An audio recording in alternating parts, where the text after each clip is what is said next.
We now have the ability to talk about real therapies. Phase 2 and Phase 3 trials that are going on now. The possibility of a vaccine within the next 2 years toward this tau, TAU protein.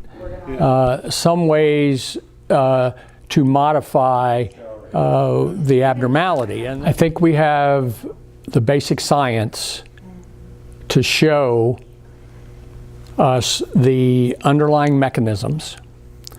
We have the basic science to be able to synthesize some of these fragile molecules, stabilize them, prevent them from being destroyed by the body, and then to deliver them to the site of the diseased chromosome, which then shuts off the abnormal protein. Actually, it cleaves it, so it does not produce the negative impacts on the body. Now we have to look, we're looking at other diseases. We're talking about individual vaccines for cancer.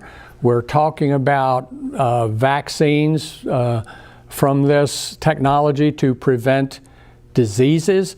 And the intriguing thing about this is one of the topics was, if this technology persists and we can get all this thing going, that we may be talking about $1 vaccines. Now, let me say this about that. That would be great, but nothing that I've seen technologically has been really cheap.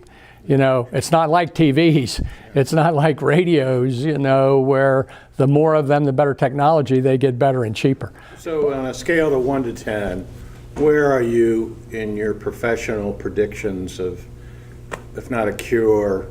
Don't use cure. Yeah. Disease modification therapies.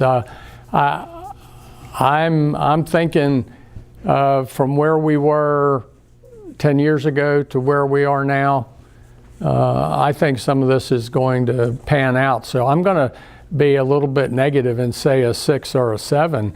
There have been a few, I didn't talk about the setbacks. There have been a couple of these RNA trials, one in prostate cancer that did not work. There had been one of these RNA trials that, for whatever reason, there was an increased mortality rate.